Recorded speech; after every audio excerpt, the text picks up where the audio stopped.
It is my great privilege to be here tonight with three Olympic medalists who call the Houston area home. We have Mark and Diana Lopez, part of the famous Lopez Taekwondo family, often referred to as the first family of Taekwondo. And we have longtime Houston darling Zina Garrison, who went to the Olympic Games not only as a competitor but also as a coach.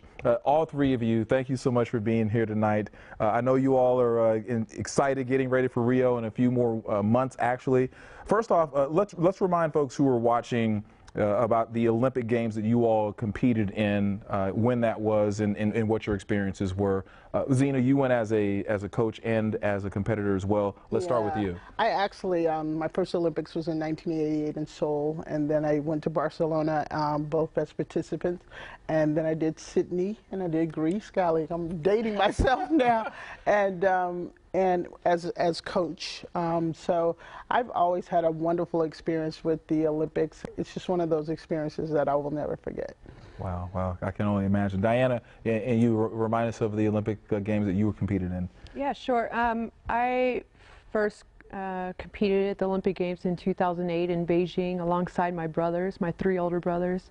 And what an experience that was, not only to be entering the Olympic ceremonies by myself, but I got to look to the left and to the right, and there were my brothers, and that alone was just amazing. And to have both my parents in the stadium watching us, for me, that was my favorite. I also came home with a bronze medal, and then 4 years later I went to the London Olympic Games in 2012, and I placed 6th, I believe, yeah.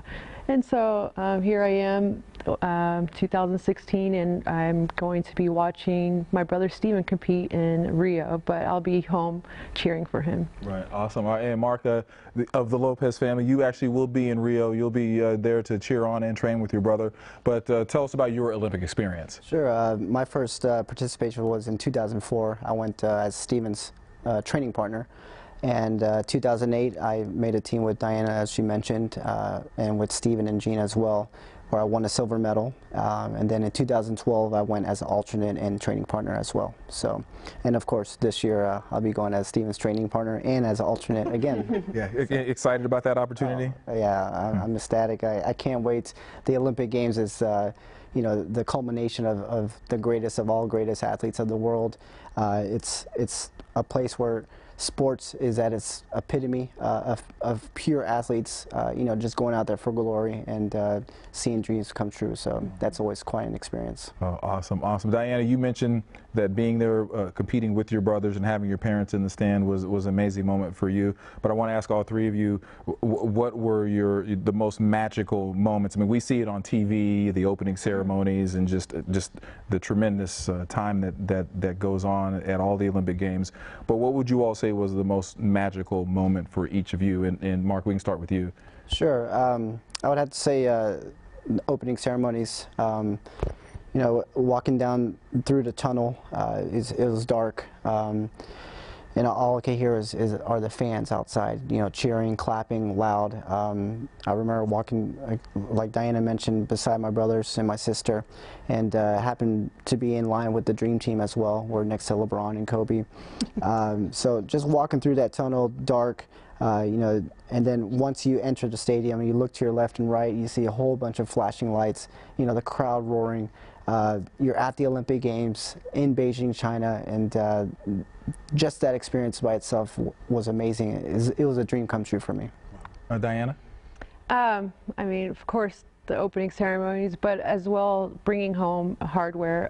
My brother Steven, it was his 3rd Olympic Games in Beijing, and he had previously won 2 golds in 2000 and 2004. So in 2008 he won a bronze medal, and then Mark and I competed the following day, and so we competed on the same day. And just knowing that Mark had reached the finals and already secured a silver medal, and I had to make it a little bit more difficult going through repecharge and competing for the bronze medal. So basically I was waiting for the girl that I had lost to make it to the finals in order for me to get a chance to win a bronze medal.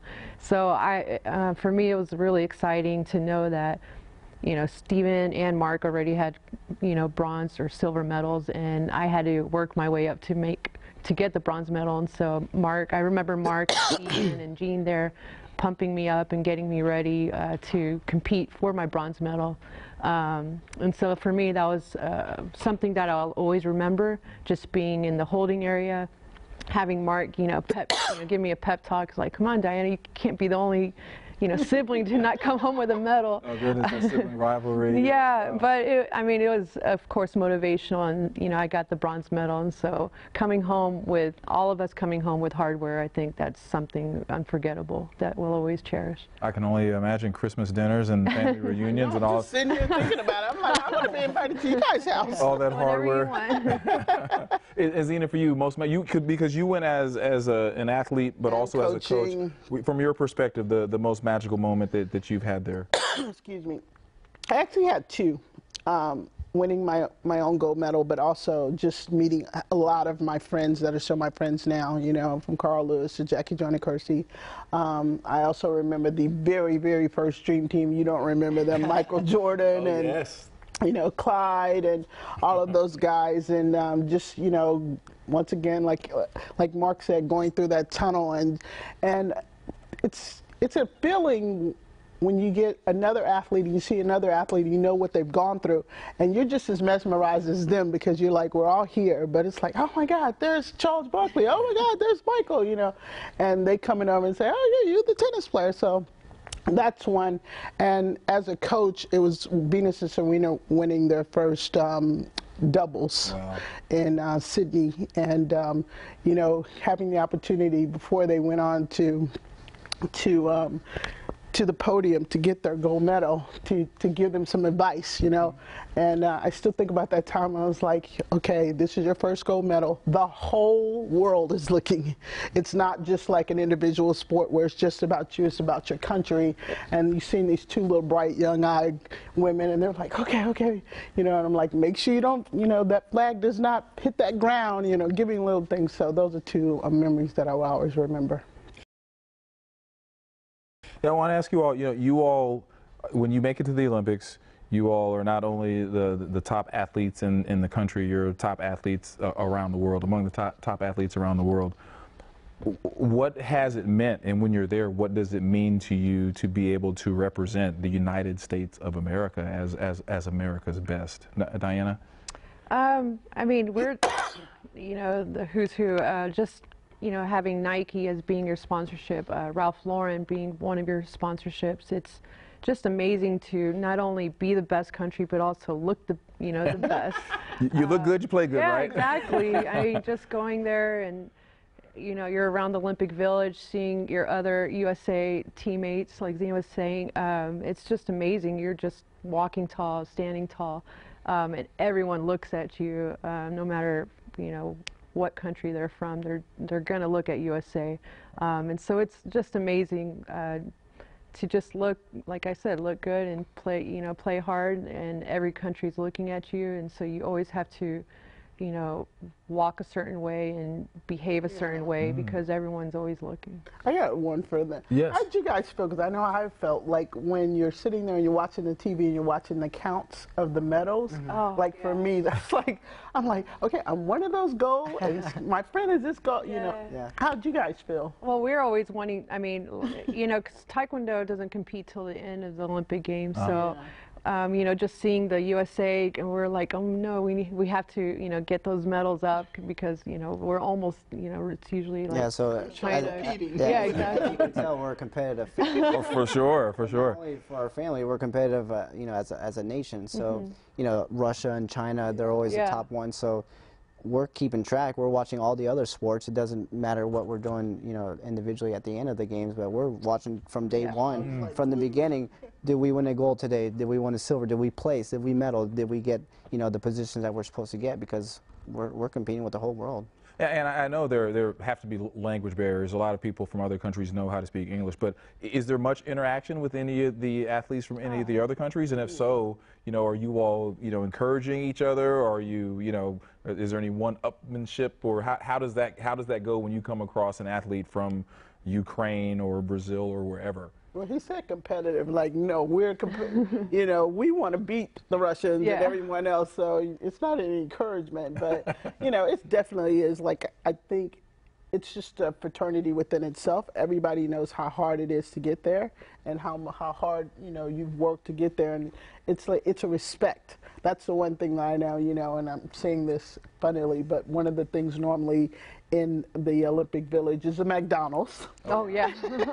And you find everybody at the McDonald's. Yeah. Those high-powered athletes eat McDonald's? Well, it's the food, when you're out of the country, it's the food that you recognize more than anything, so most of the time. So, but saying all that to say, you normally can go in there and you're, you know, meeting people all the time. They want to meet you just as much as they want, you know, you want to meet someone else from some other country. So it's a mutual respect. Yeah, it's also the stories you hear Yeah. behind, you know, they always have some specials of what's going on, or, you know, what it took for that certain person to get to the Olympics.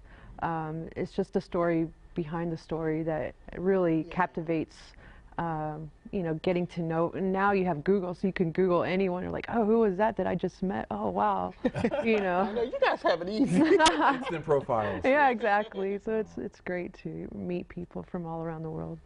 And Mark, for you to represent Team USA, when you're competing, you know, when you're going through your movements and you personally, you know, you're kicking and you're doing, you know, you're competing in your sport, are you thinking about, is the flag waving in the back of your mind, or are you just, is it about the training and you just want to do your very best?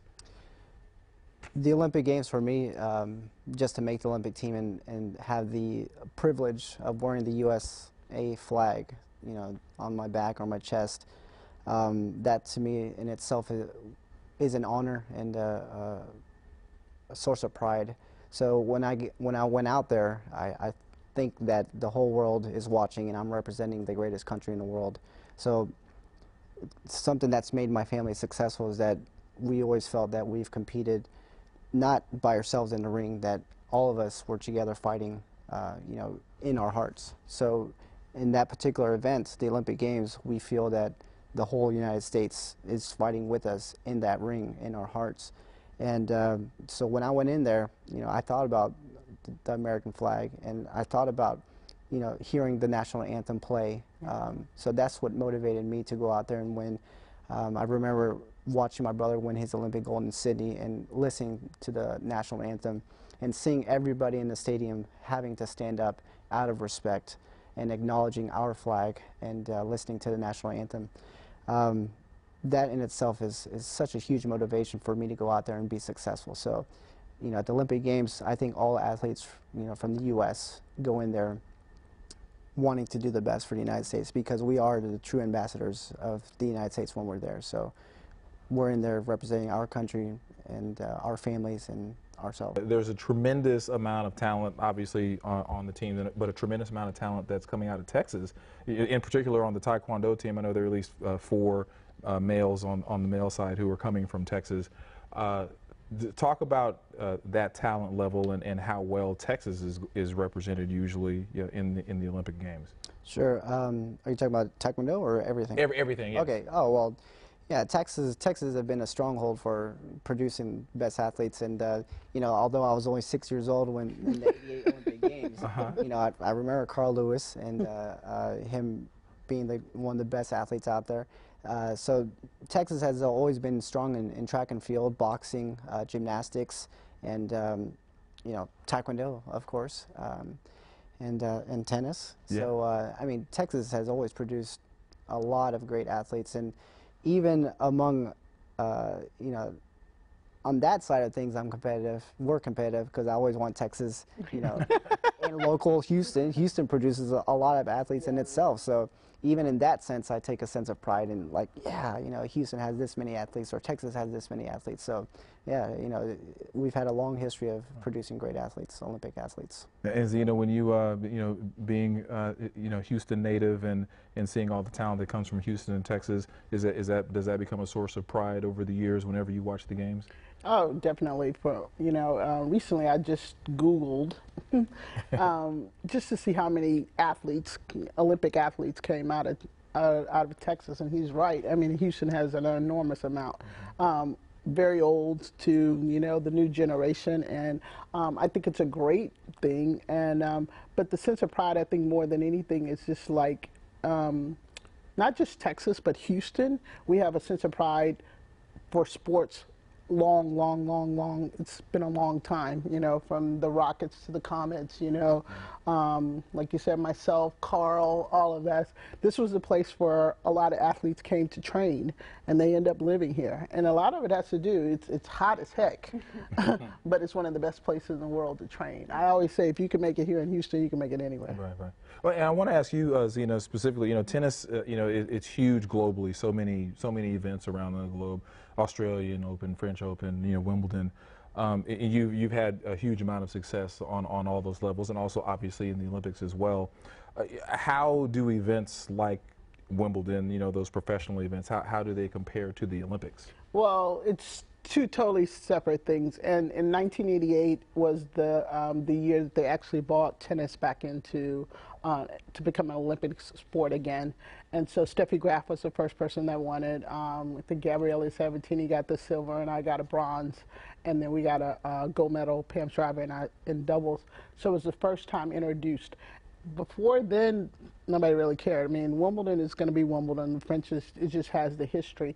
Now kids have grown up with it, and it's another part of something else you want. That's why you always hear Roger Federer has won everything that he's possibly won, but he's like, I want that gold medal, you know. Wow. So, and because it is for your country, it's a whole separate thing, and you get acknowledged by people that you normally would have not have gotten acknowledged, but that might not even be into tennis.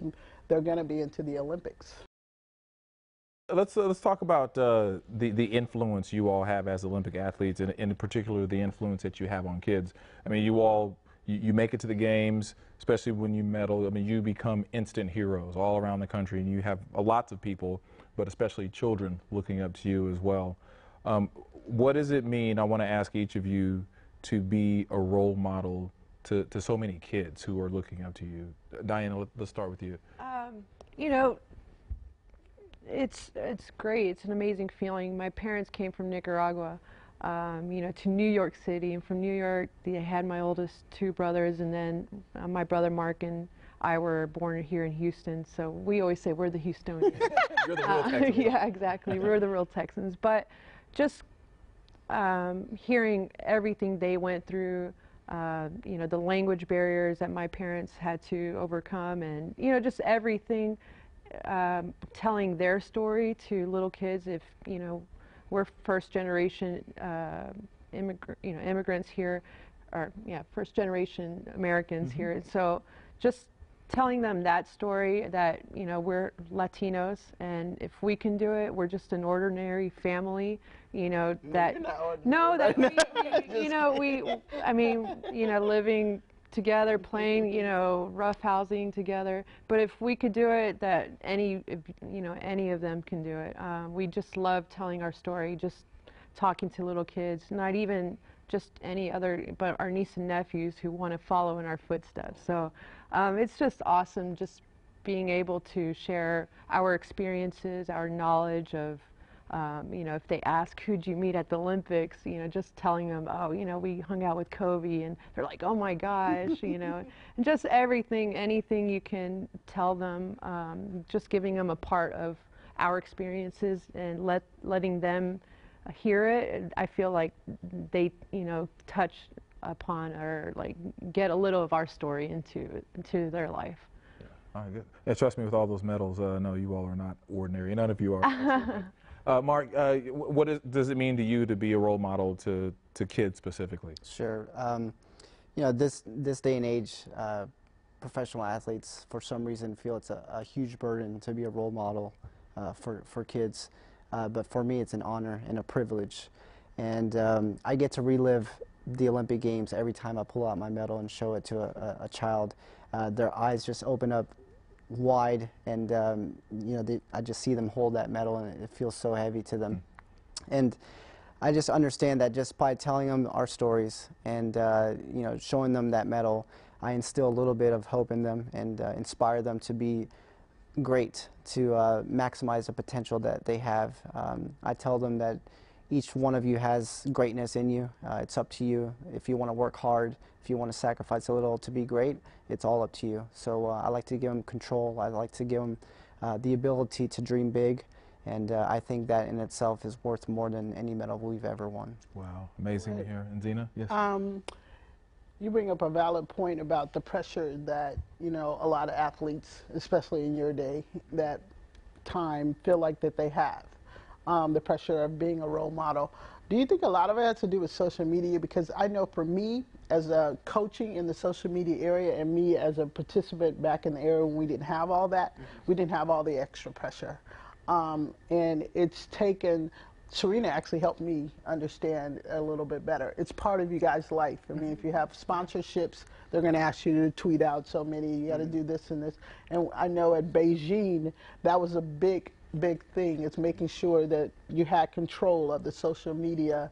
You know, they weren't allowed to do, you had to basically know everything that they do or what was pretty much going to tweet out, so you don't disrespect your country. How did you guys, I mean, you're close, you guys are young, so how did you make the transition? Or how well, I mean, my parents in martial arts always taught us to show respect and have self-control and discipline. So, you know, social media is just another avenue.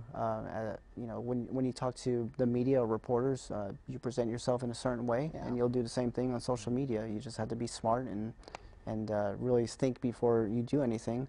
And you know, some people have a problem and have a difficult time doing that. But on your point, it's a lot easier to make a dumb mistake because it's at the palm of your hand. It's not coming back. It's in the palm of your hand, and you could be a lot more impulsive and just push a button and it's out there. Once it's out there, it's out there. Yeah. Well, and then you think about it, you're feeling like the emotions, winning or losing or whatever you're feeling. Right. You know, you're excited that I won or you're disappointed because I lost. It's very easy. I had time to go into a press conference and just kind of get myself together. You don't have that time anymore. Decompress. Everybody knows what you've done in an instant. Right. So you don't have that time. Yeah. So as an older athlete in the social media, it's very difficult. But on the coaching point of view, it's harder to me sometimes to keep you guys focused. Does that make sense? I'm sure your brother probably says with the that. phones, yeah, I mean, in between matches, you know, I'll be looking at Facebook or Twitter, and he's like, hey, concentrate on your game. You know, focus on this. He doesn't say that so calmly. Yeah. But, you know, on the flip side of things, I see it as a way, you know, touching on the point that we're talking about, you can inspire so many more people, so many more kids, and just reach out to as many people as you can and, you know, make a more positive impact than you have ever before. Yeah, speaking of those kids, I'll ask all three of you this, and Zina, we'll start with you. What do you hope that kids from around the country take from these upcoming summer games? I think as not just as a country, but as a nation, as the world, the whole thing, we really should get back to sports being sports, enjoying sports, you know, enjoying people's accomplishment. And the reason why I say that is because I think now it's gotten so, because of social media, there are a lot of people bullying, hide behind every little thing that you do, what you wear or whatever, and doesn't realize that that athlete on the other side or that person on the other side, you know, they've gone through a lot. And sometimes to me, I mean, I doubt if it's going to happen, but I would like, really look at Rio as, you know, it's as we Diana mentioned earlier, it's a beautiful country. You know, people have the opportunity to go. It's their time, this athlete's time to share, to shine, and enjoy it for what it is. The people that will be portraying it on television and around the world in different media, you know, they put in a lot of hours and a lot of time to make you feel like you're there. You know, just enjoy it. That's just my own little thing. I just get up when people disrespect the athlete or the player or the media person or whatever, because they're sitting at home and they, you know, have some little thing up their butt about whatever. So, you know, just enjoy it, you know, for what it is. You know, I would like our country and the world to just get back. There's so many bad things that are happening right now. Just enjoy sports the way it's supposed to be enjoyed. Diana, what are you hoping kids get out of these upcoming summer games? Just to get a chance to actually enjoy the Olympic experience, get to see Rio as a, I don't know, we grew up watching the Olympics every summer, and that's something that we did as a family, or every 4 years, excuse me. But it's just something that I hope that parents and their children can sit down and support, not only USA, but every country, you know, there's some story behind an athlete, like I said previously, and so just to sit down and watch and enjoy the whole Olympic experience. It's only 3 weeks long, Yeah. and so it's a chance where families can sit down, watch, and not hear bad news, you know, Come and together. not, you know, just keep the politics out of it and just watch pure athleticism and greatness. And enjoy it and appreciate it. Exactly. And Mark, the same question to you. What are you hoping that kids watching the games this year will get out of it? Sure, just you know, I like to see where the country is being hosted, so I would like the kids to learn about Brazil and their culture and the people and the food. You know, make it a whole learning experience, and watch as many sports as you can, because who knows, maybe you'll be the next gold medalist in tennis. You know, watch Taekwondo, maybe you'll be the next Lopez Olympic gold medalist. You know, watch all the sports and see what sticks, and you try it, and go out there, go outside, you know, do some physical activity and get inspired instead of, you know, being on the Xbox and PlayStation all day. Go out there and do something, and, you know, be bigger than life. Get out there and be active. Yes, move around. Yes, yeah. Final question for all of you is, what does the future hold for you all? You know, I know you'll be there in Rio. Won't be competing, but you'll be there as an alternate. And you'll be out there, you know, training your brother. But will Taekwondo always be a part of your lives, and will tennis always be a part of your life? How active do you plan on remaining in the tennis world from here on out? Well, I've been active for a very, very long time. I actually just recently moved back to Houston. I share my Zina Garrison tennis program. We're back at McGregor, so have over 100 kids that came out for the first, you know, Monday. So for summer program that I have going on now, just really getting kids to get involved in tennis, and that's really what my focus right now is, just to keep them going. And so maybe we'll have another Olympian coming from Texas in tennis one day. So we know we're going to have plenty more for sure. Diana, you is Taekwondo? Do you still train?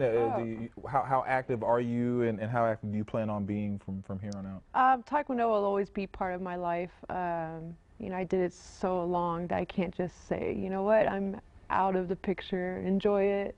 No, but I mean, even I work at the Post Oak Montessori School here in Houston as a middle school teacher. Wow. And you know, just going from training, you know, 4 to 5 hours a day to getting pregnant and then teaching, it was, for me, it was like super quickly and super fast. And so after that, you know, summer break happened.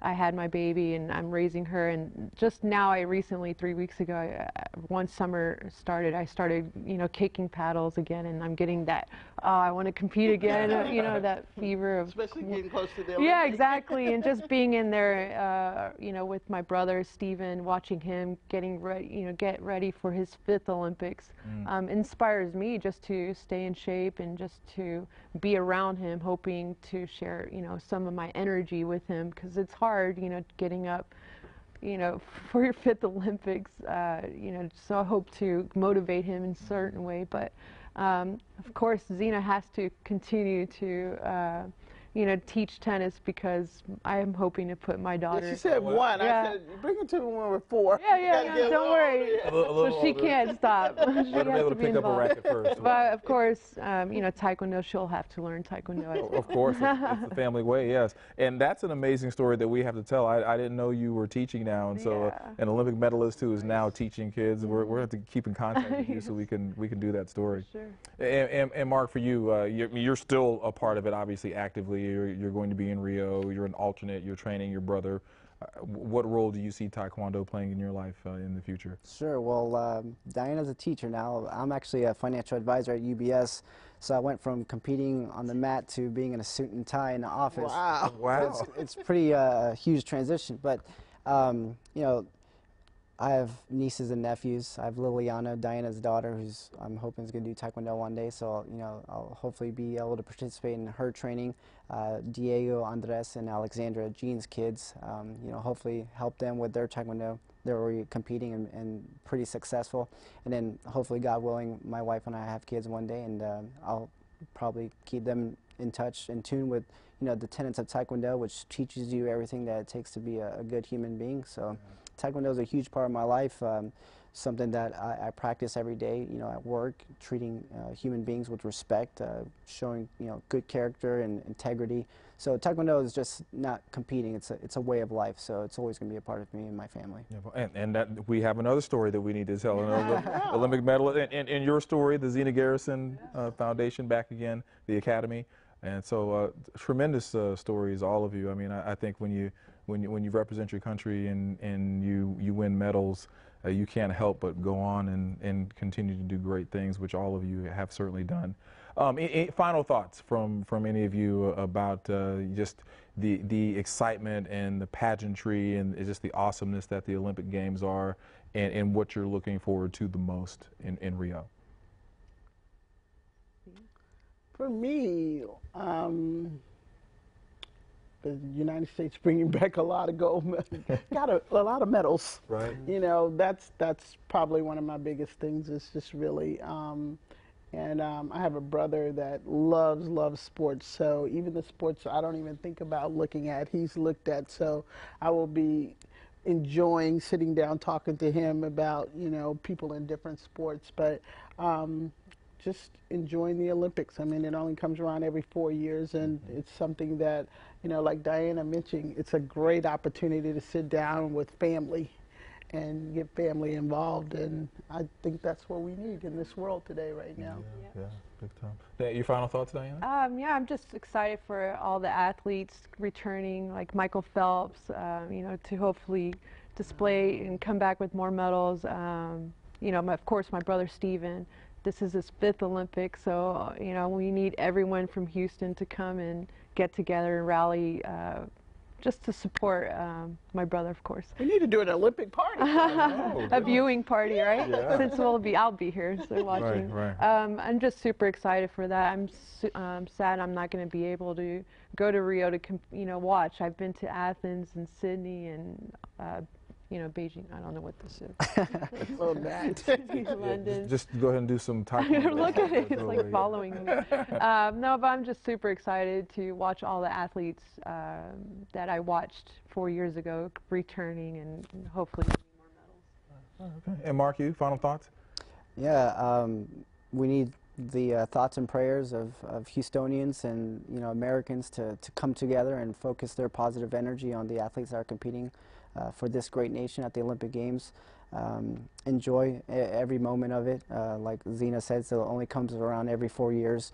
It's an ancient event that's amazing. It's the culmination of all the greatest athletes of the world coming together at one point in time. So, don't take it for granted. Appreciate it and have fun and make it a family event. Yeah. All right. Mark Lopez, Diana Lopez, Zina Garrison, all great athletes in your own right. You all have represented Houston and this country just wonderfully for a number of years now. And we thank you for doing that. We thank you for being role models and wanting to be role models as well. We are all getting ready for Rio. We're all excited about Rio. We know that you all will be watching. NBC and also KPRC2. We're both teaming up to bring you every event that we can live. It's going to be fantastic. We are ready for Rio. We hope you all are as well.